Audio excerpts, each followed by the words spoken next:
It is with a heavy heart that I take up my pen to write these the last words in which I shall ever record the singular gifts by which my friend Mr. Sherlock Holmes was distinguished. In an incoherent and, as I deeply feel, an entirely inadequate fashion, I have endeavored to give some account of my strange experiences in his company from the chance which first brought us together at the period of the Study in Scarlet, up to the time of his interference in the matter of the naval treaty, an interference which had the unquestionable effect of preventing a serious international complication. It was my intention to have stopped there, and to have said nothing of that event which has created a void in my life which the lapse of 2 years has done little to fill. My hand has been forced, however, by the recent letters in which Colonel James Moriarty defends the memory of his brother, and I have no choice but to lay the facts before the public exactly as they occurred. I alone know the absolute truth of the matter, and I am satisfied that the time has come when no good purpose is to be served by its suppression. As far as I know, there have been only 3 accounts in the public press, that in the Journal de Genève on May 6, 1891, the Reuters dispatch in the English papers on May 7, and finally the recent letter to which I have alluded. Of these the first and second were extremely condensed, while the last is, as I shall now show, an absolute perversion of the facts. It lies with me to tell for the first time what really took place between Professor Moriarty and Mr. Sherlock Holmes. It may be remembered that after my marriage, and my subsequent start in private practice, the very intimate relations which had existed between Holmes and myself became to some extent modified. He still came to me from time to time when he desired a companion in his investigation, but these occasions grew more and more seldom, until I find that in the year 1890 there were only 3 cases of which I retain any record. During the winter of that year and the early spring of 1891, I saw in the papers that he had been engaged by the French government upon a matter of supreme importance, and I received 2 notes from Holmes, dated from Narbonne and from Nîmes, from which I gathered that his stay in France was likely to be a long one. It was with some surprise, therefore, that I saw him walk into my consulting room upon the evening of April 24. It struck me that he was looking even paler and thinner than usual. "Yes, I have been using myself up rather too freely," he remarked, in answer to my look rather than to my words. "I have been a little pressed of late. Have you any objection to my closing your shutters?" The only light in the room came from the lamp upon the table at which I had been reading. Holmes edged his way round the wall and flinging the shutters together, he bolted them securely. "You are afraid of something?" I asked. "Well, I am." "Of what?" "Of air guns." "My dear Holmes, what do you mean?" "I think that you know me well enough, Watson, to understand that I am by no means a nervous man. At the same time, it is stupidity rather than courage to refuse to recognize danger when it is close upon you.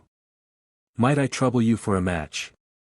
He drew in the smoke of his cigarette as if the soothing influence was grateful to him.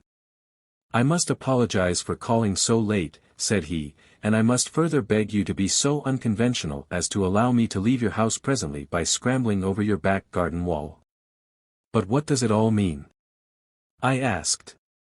He held out his hand, and I saw in the light of the lamp that 2 of his knuckles were burst and bleeding. "It is not an airy nothing, you see," said he, smiling. "On the contrary, it is solid enough for a man to break his hand over. Is Mrs. Watson in?" "She is away upon a visit." "Indeed. You are alone?" "Quite. Then it makes it the easier for me to propose that you should come away with me for a week to the Continent." "Where?" "Oh, anywhere. It's all the same to me." There was something very strange in all this. It was not Holmes's nature to take an aimless holiday, and something about his pale, worn face told me that his nerves were at their highest tension. He saw the question in my eyes, and, putting his fingertips together and his elbows upon his knees, he explained the situation. "You have probably never heard of Professor Moriarty," said he. "Never." "Aye, there's the genius and the wonder of the thing," he cried. "The man pervades London, and no one has heard of him. That's what puts him on a pinnacle in the records of crime. I tell you, Watson, in all seriousness, that if I could beat that man, if I could free society of him, I should feel that my own career had reached its summit and I should be prepared to turn to some more placid line in life. Between ourselves, the recent cases in which I have been of assistance to the royal family of Scandinavia, and to the French Republic, have left me in such a position that I could continue to live in the quiet fashion which is most congenial to me, and to concentrate my attention upon my chemical researches. But I could not rest, Watson, I could not sit quiet in my chair, if I thought that such a man as Professor Moriarty were walking the streets of London unchallenged. What has he done, then? His career has been an extraordinary one. He is a man of good birth and excellent education, endowed by nature with a phenomenal mathematical faculty. At the age of 21 he wrote a treatise upon the binomial theorem, which has had a European vogue. On the strength of it he won the mathematical chair at one of our smaller universities, and had, to all appearances, a most brilliant career before him. But the man had hereditary tendencies of the most diabolical kind. A criminal strain ran in his blood, which, instead of being modified, was increased and rendered infinitely more dangerous by his extraordinary mental powers. Dark rumors gathered round him in the university town, and eventually he was compelled to resign his chair and to come down to London, where he set up as an army coach. So much is known to the world, but what I am telling you now is what I have myself discovered. As you are aware, Watson, there is no one who knows the higher criminal world of London so well as I do. For years past I have continually been conscious of some power behind the malefactor, some deep organizing power which forever stands in the way of the law, and throws its shield over the wrongdoer. Again and again in cases of the most varying sorts, forgery cases, robberies, murders, I have felt the presence of this force, and I have deduced its action in many of those undiscovered crimes in which I have not been personally consulted. For years I have endeavored to break through the veil which shrouded it, and at last the time came when I seized my thread and followed it, until it led me, after 1,000 cunning windings, to ex-Professor Moriarty of mathematical celebrity. He is the Napoleon of crime, Watson. He is the organizer of half that is evil and of nearly all that is undetected in this great city. He is a genius, a philosopher, an abstract thinker. He has a brain of the first order. He sits motionless, like a spider in the center of its web, but that web has 1,000 radiations, and he knows well every quiver of each of them. He does little himself. He only plans. But his agents are numerous and splendidly organized. Is there a crime to be done, a paper to be abstracted, we will say, a house to be rifled, a man to be removed, the word is passed to the professor, the matter is organized and carried out. The agent may be caught. In that case money is found for his bail or his defense. But the central power which uses the agent is never caught, never so much as suspected. This was the organization which I deduced, Watson, and which I devoted my whole energy to exposing and breaking up. But the professor was fenced round with safeguards so cunningly devised that, do what I would, it seemed impossible to get evidence which would convict in a court of law. You know my powers, my dear Watson, and yet at the end of 3 months I was forced to confess that I had at last met an antagonist who was my intellectual equal. My horror at his crimes was lost in my admiration at his skill. But at last he made a trip, only a little trip, but it was more than he could afford when I was so close upon him. I had my chance, and, starting from that point, I have woven my net round him until now it is all ready to close. In 3 days, that is to say, on Monday next, matters will be ripe, and the professor, with all the principal members of his gang, will be in the hands of the police. Then will come the greatest criminal trial of the century, the clearing up of over 40 mysteries, and the rope for all of them, but if we move at all prematurely, you understand, they may slip out of our hands even at the last moment.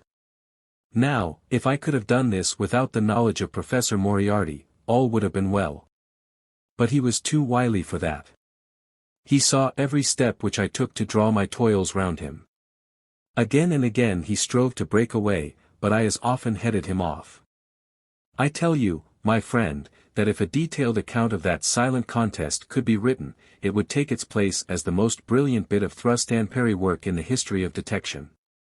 Never have I risen to such a height, and never have I been so hard pressed by an opponent. He cut deep, and yet I just undercut him. This morning the last steps were taken, and 3 days only were wanted to complete the business. I was sitting in my room thinking the matter over, when the door opened and Professor Moriarty stood before me.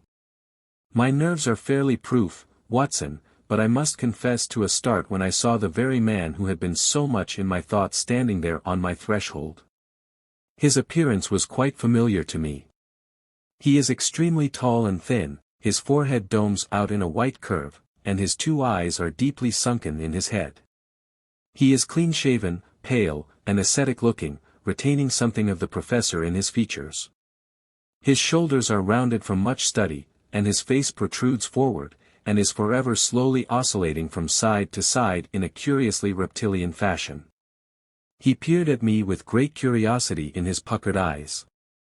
"You have less frontal development than I should have expected," said he, at last. "It is a dangerous habit to finger loaded firearms in the pocket of one's dressing gown." The fact is that upon his entrance I had instantly recognized the extreme personal danger in which I lay.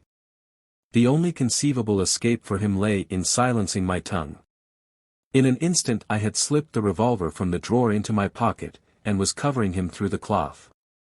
At his remark I drew the weapon out and laid it cocked upon the table. He still smiled and blinked, but there was something about his eyes which made me feel very glad that I had it there. "You evidently don't know me," said he. "On the contrary," I answered, "I think it is fairly evident that I do. Pray take a chair. I can spare you 5 minutes if you have anything to say." "All that I have to say has already crossed your mind," said he. "Then possibly my answer has crossed yours," I replied. "You stand fast?" "Absolutely." He clapped his hand into his pocket, and I raised the pistol from the table. But he merely drew out a memorandum book in which he had scribbled some dates. "You crossed my path on the 4th of January, said he. "On the 23rd you incommoded me, by the middle of February I was seriously inconvenienced by you, at the end of March I was absolutely hampered in my plans, and now, at the close of April, I find myself placed in such a position through your continual persecution that I am in positive danger of losing my liberty. The situation is becoming an impossible one. Have you any suggestion to make?" I asked. "You must drop it, Mr. Holmes," said he, swaying his face about. "You really must, you know." "After Monday," said I. "Tut, tut," said he. "I am quite sure that a man of your intelligence will see that there can be but one outcome to this affair. It is necessary that you should withdraw. You have worked things in such a fashion that we have only one resource left. It has been an intellectual treat to me to see the way in which you have grappled with this affair, and I say, unaffectedly, that it would be a grief to me to be forced to take any extreme measure.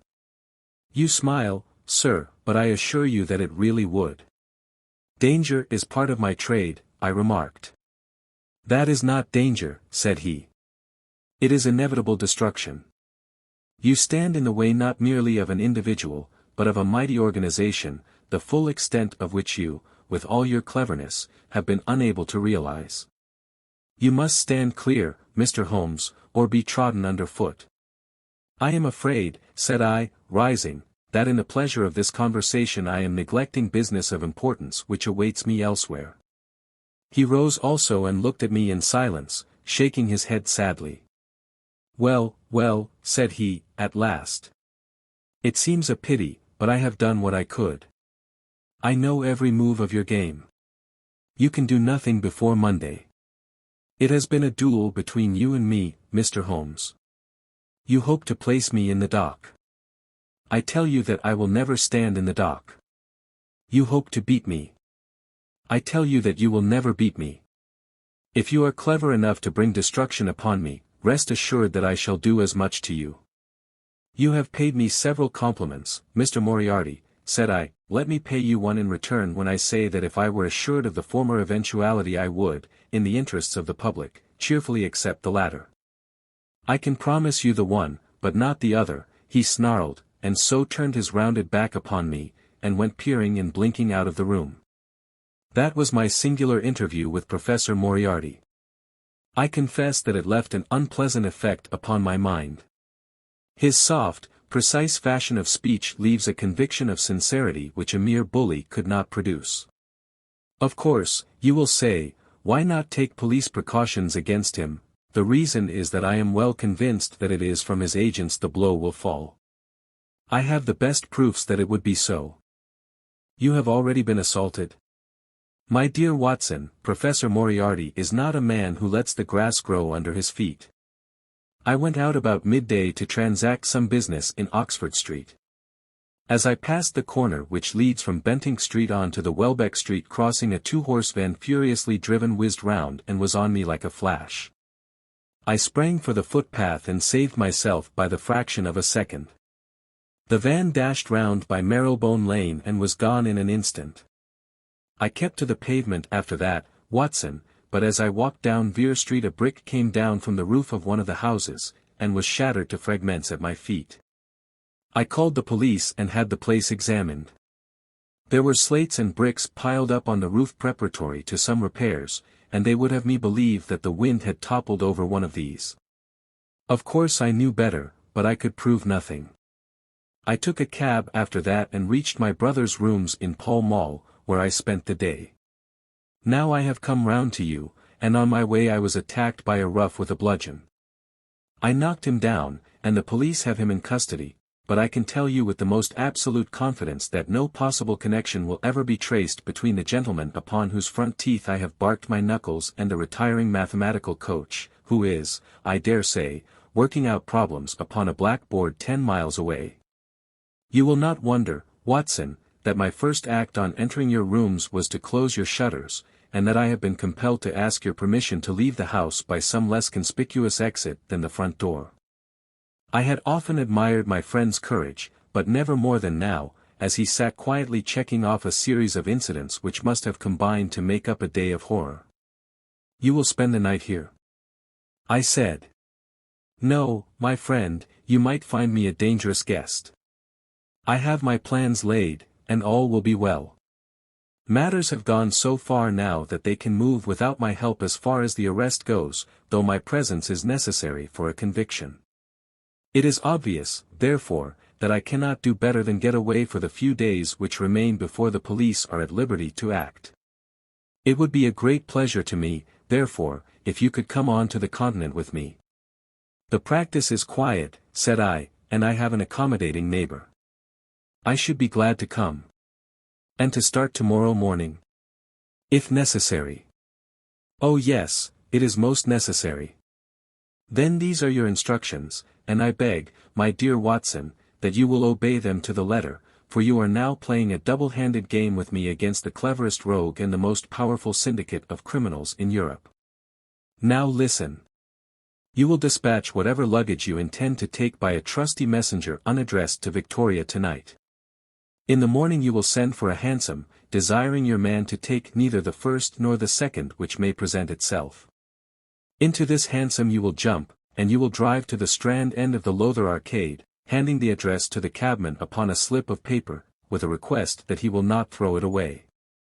Have your fare ready, and the instant that your cab stops, dash through the arcade, timing yourself to reach the other side at 9:15.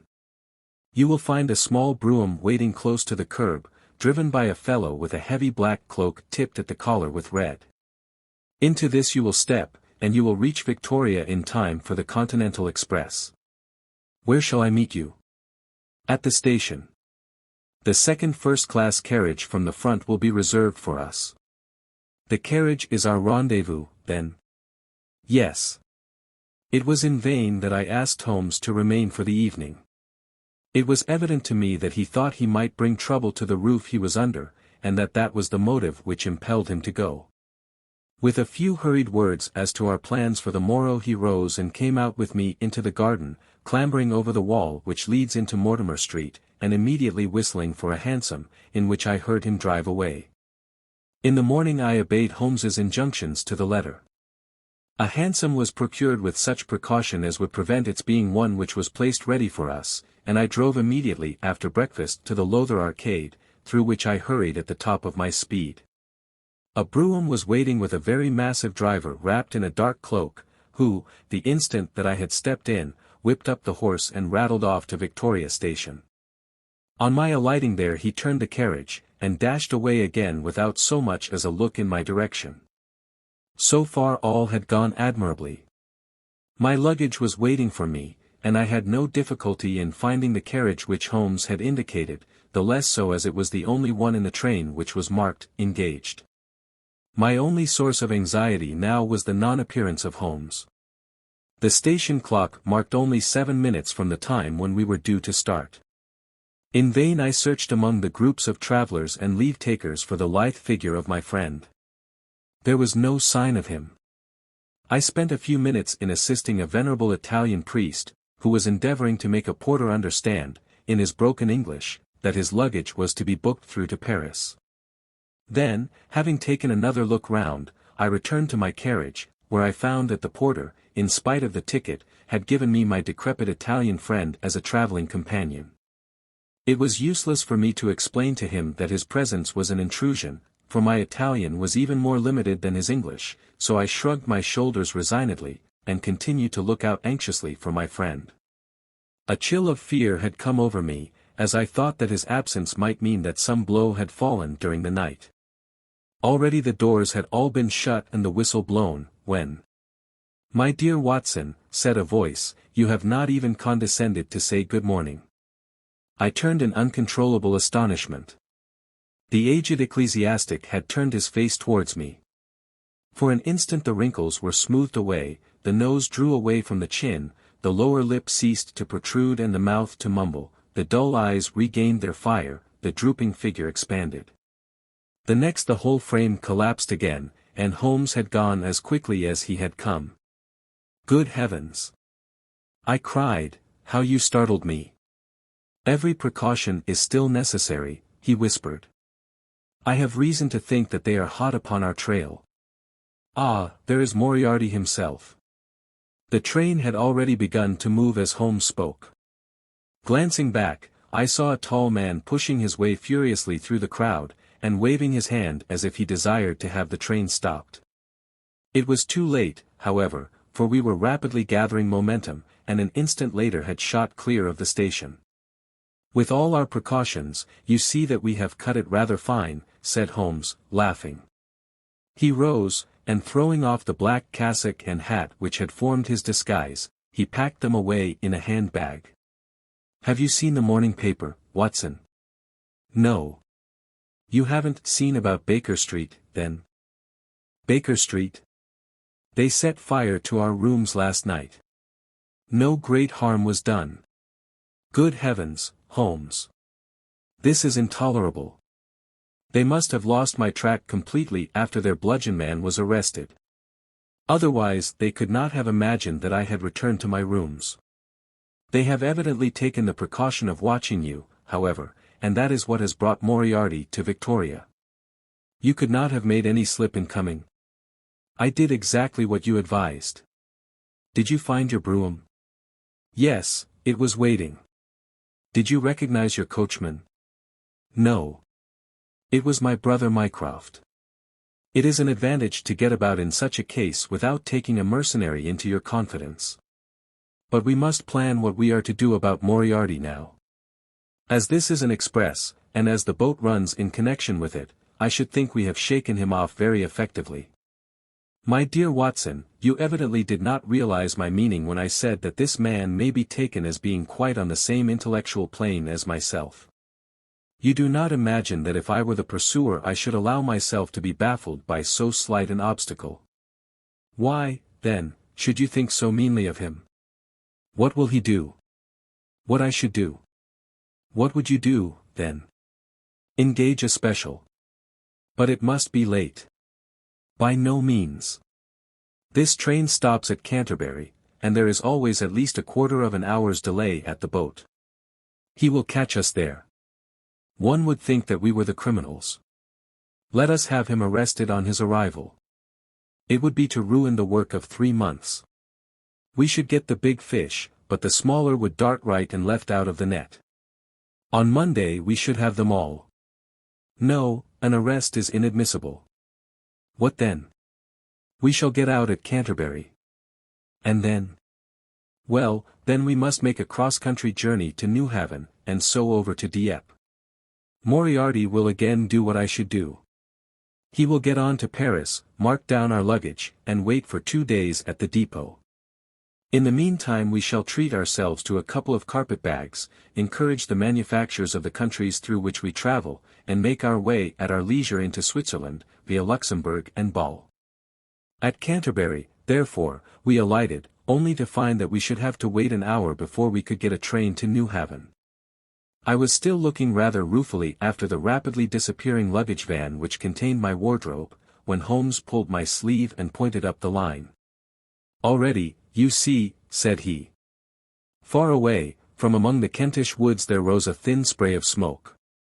A minute later a carriage and engine could be seen flying along the open curve which leads to the station.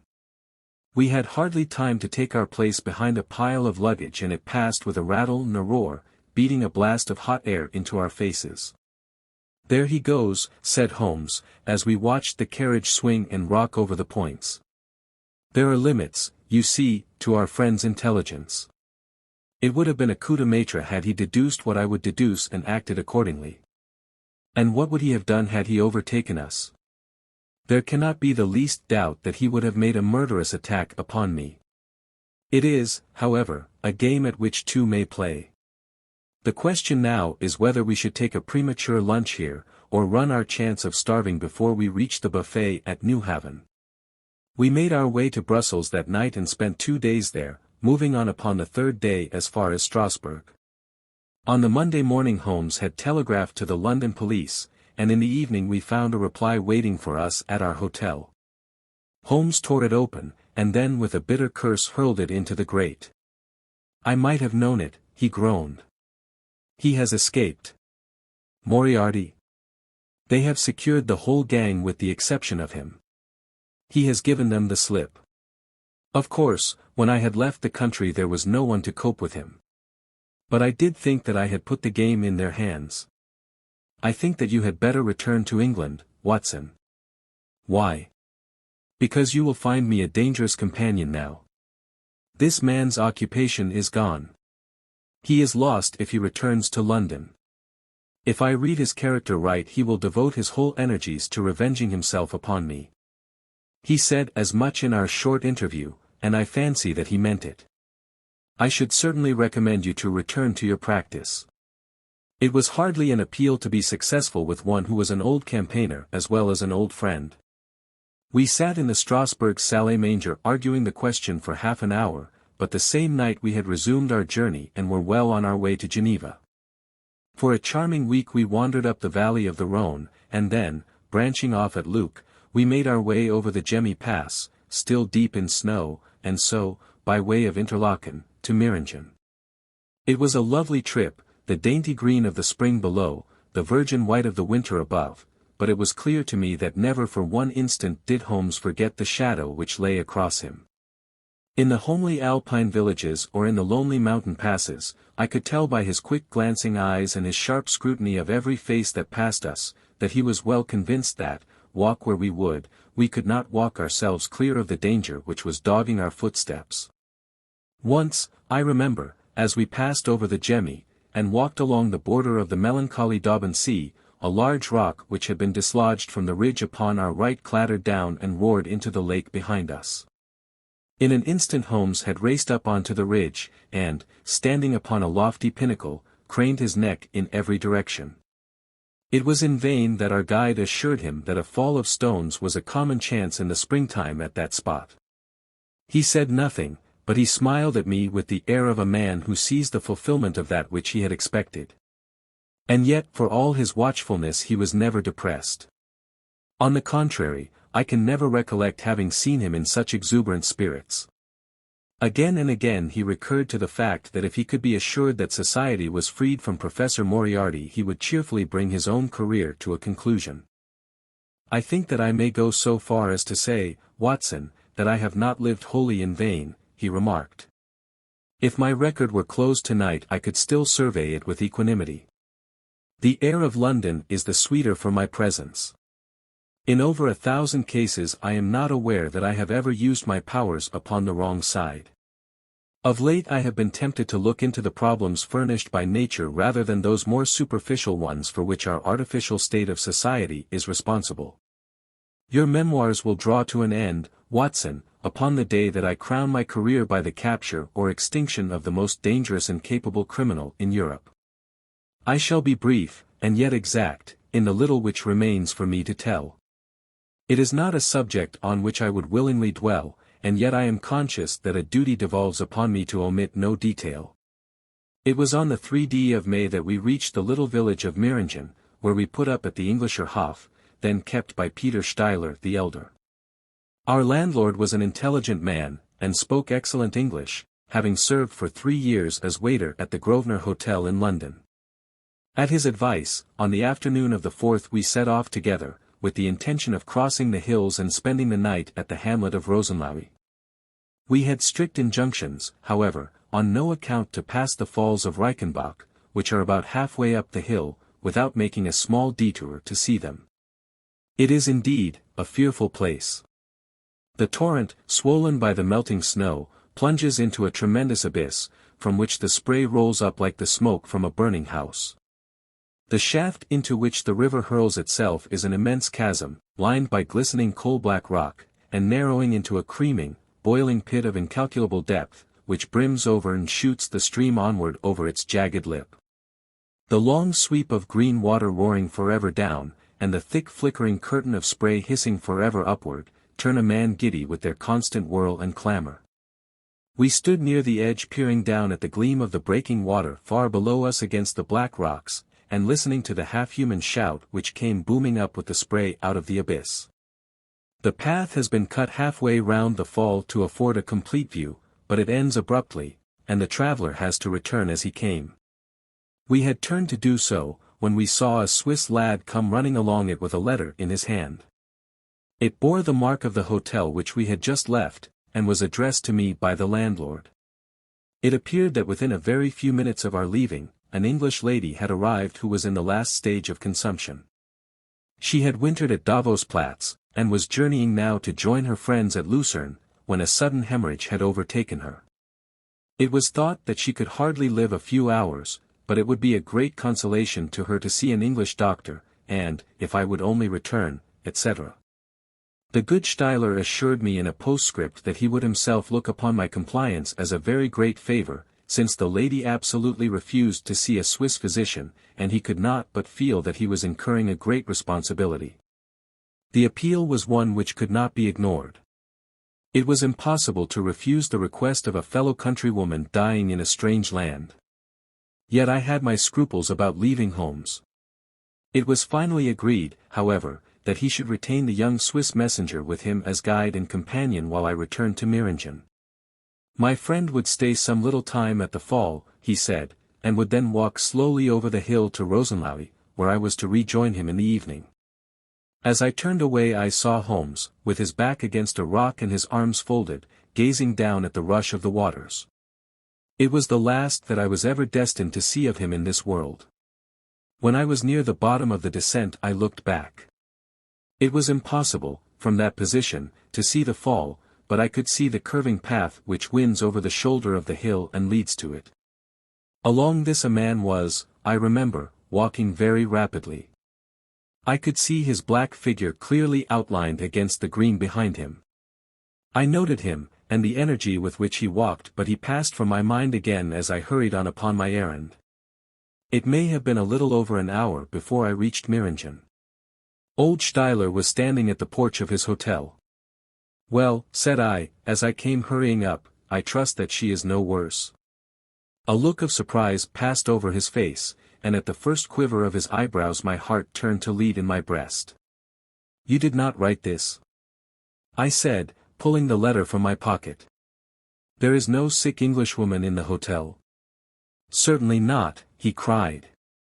"But it has the hotel mark upon it."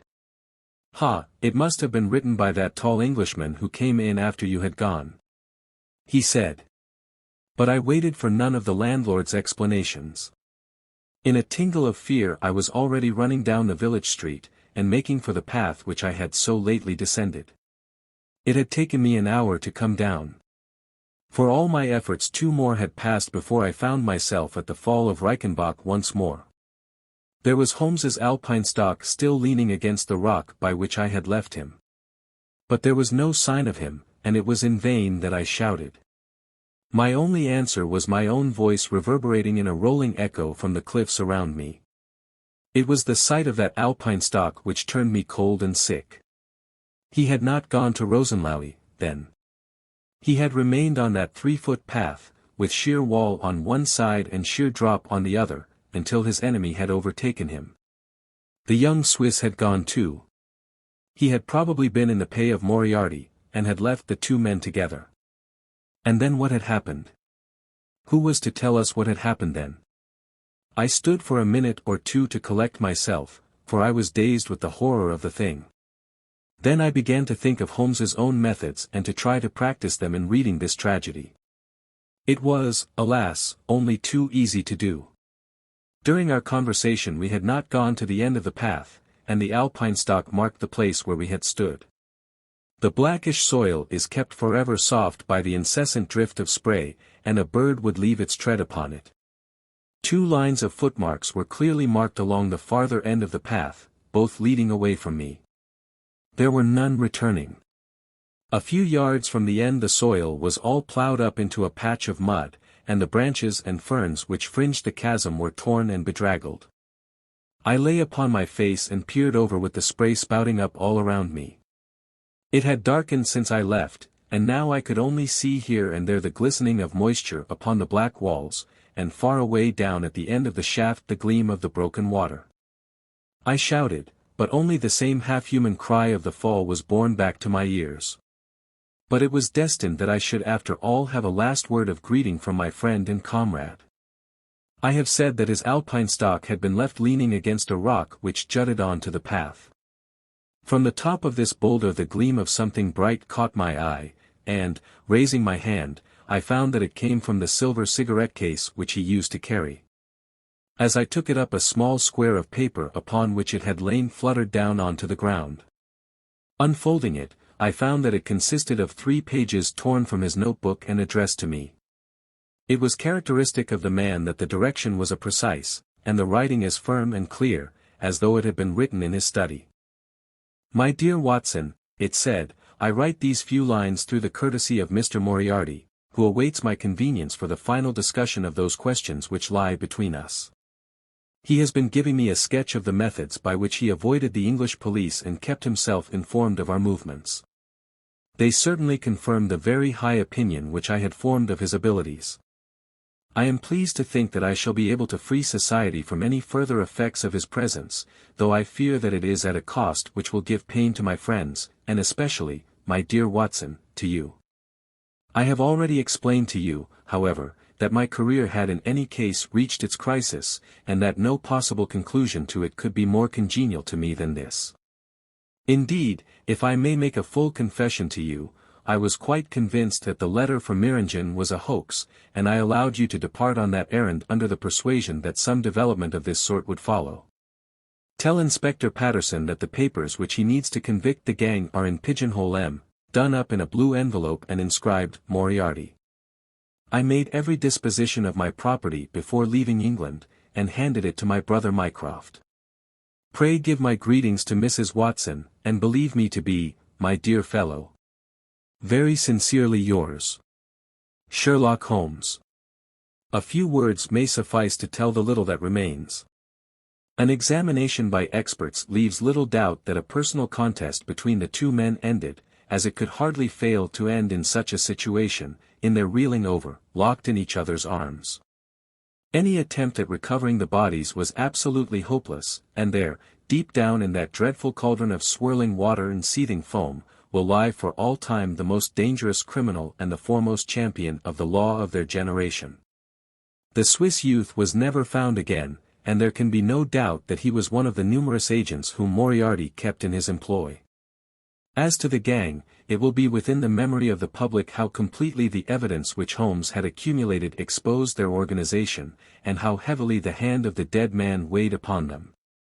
Of their terrible chief few details came out during the proceedings, and if I have now been compelled to make a clear statement of his career it is due to those injudicious champions who have endeavored to clear his memory by attacks upon him whom I shall ever regard as the best and the wisest man whom I have ever known.